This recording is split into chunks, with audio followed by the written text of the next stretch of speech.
welcome back to my channel. That's me saying hi. Today I'll be showing you how to make cinnamon buns. These cinnamon buns are very easy. I actually adapted the recipe from Minimalist Baker and it only takes 7 ingredients. So let's begin. To a bowl with 2 cups of flour, we're going to add a third cup of flour. So in total we need 3 cups of flour. We're adding in half a teaspoon of salt and half a teaspoon of cinnamon, and then we're going to mix that to combine and ensure that those ingredients are evenly incorporated throughout the flour. I'm not sure where the footage that shows me adding in a tablespoon of sugar is, but I added that into our dry ingredients as well before I mixed it in to incorporate the different ingredients into the flour properly. So please just keep that in mind as well. Thank you. Anyways, moving swiftly along to our wet ingredients. To a bowl, we're going to be adding in 3 tablespoons of vegan butter, as well as 1 cup of almond milk. You can use any plant milk here, it's up to you. You can use soy milk as well. I just had almond milk that needs to be used up. I don't really like almond milk, to tell the truth. But anyway, if you do, you can use it. And also, why does it look a bit pink here? I don't know, is it just me? Sorry, I digress. We're going to be adding in a cup of almond milk to the bowl, and then we're going to microwave that and ensure it doesn't bubble over. The reason for that is because we want our wet ingredients to be as warm as bath water, not too hot to kill the yeast. And before adding it, you have to ensure that it's not too hot. So you're just going to check for temperature. And if it is a bit too hot, then you can either do this, trying to incorporate some cold air to cool it down until it's cool enough so as to not kill the yeast, or you can just let it sit out for a couple of minutes before adding in the instant yeast.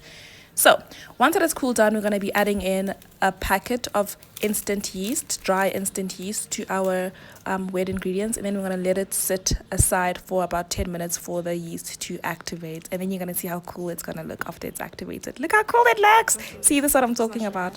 It looks really bubbly and just activated, like it really look, just look at that. It was just so cool for me to look at. I felt like a child in my high school days, or my primary school days, even during NS, just filled with curiosity, and everything is so exciting.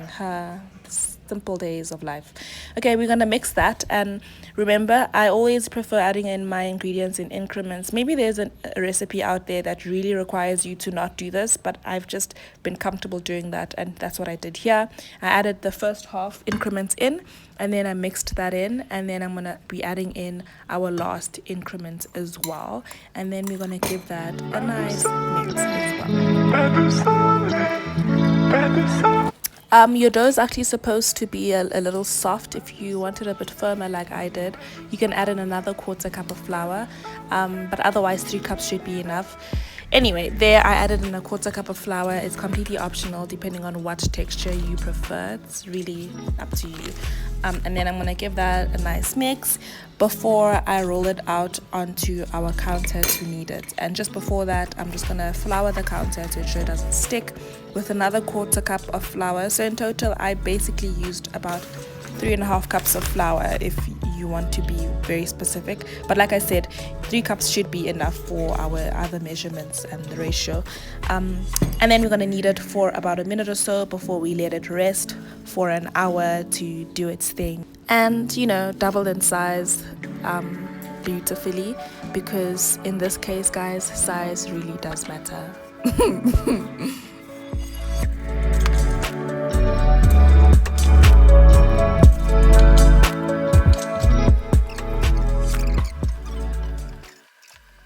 Next, we're going to take our bowl and we're going to grease it a bit with some olive oil so that our dough doesn't stick, and also so that it doesn't get dry while it's rising, because guys, moisture is very important. It needs to stay hydrated. So we're just going to rub our bowl with olive oil. If you want to, and you're like that in your life, you can just use a clean bowl as well, but really it doesn't matter. As long as it's greased, then it won't stick. Okay, I just don't like to make too many dishes. And then after doing all of that, we're going to take some plastic wrap, just anything to keep the moisture in, really. Guys, I'm really trying to work on using less plastic. So this plastic wrap was actually used for something else before. I'm reusing here. I really am. Anyway, and then we're going to let it sit for an hour before we take it out and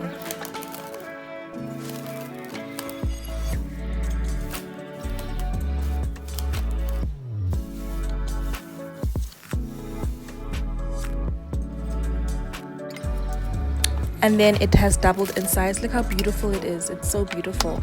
And we're going to put it onto the counter and then roll it out to put our sweet buttery cinnamon in between, and then we're done.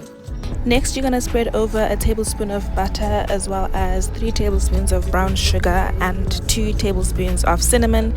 Of course, you can do this separately in a cup, make your paste separately and then spread it over. But I'm really just trying to not make that many dishes, and that's why I just did it on the dough directly. Anyway, I'm also adding in a teaspoon of blackstrap molasses. This is optional, you don't have to do that. I'm just doing this so that I can really intensify the flavor of the brown sugar, and then I'm going to spread that across. And lastly but not leastly, I'm also going to be adding in some almonds. This is completely optional. You can also do pecans if you want, or you can do banana caramel if you want.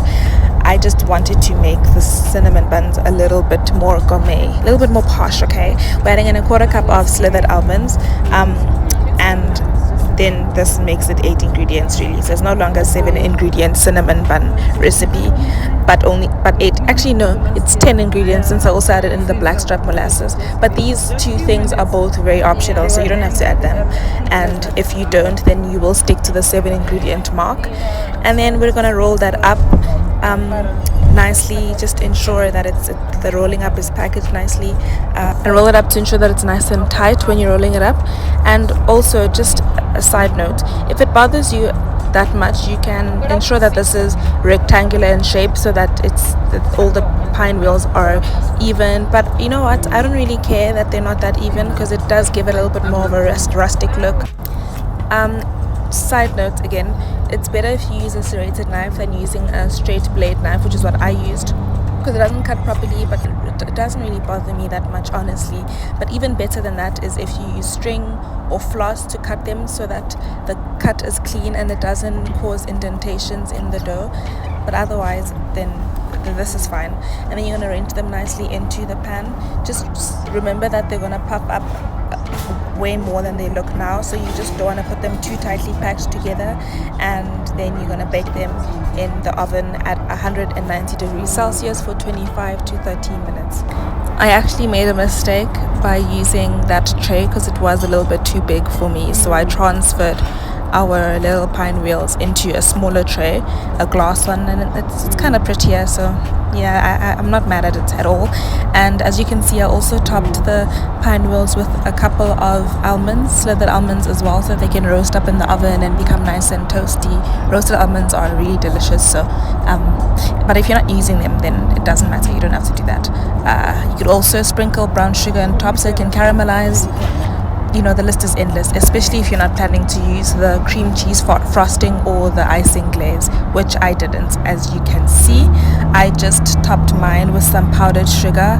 I didn't want it to be too sweet, and I also didn't want to destroy the decorations of the roasted almonds, so I just topped it with icing sugar so as to not take too much away from the roasted almonds, which helped to make them a bit more gourmet, you know. And then we're done and we serve.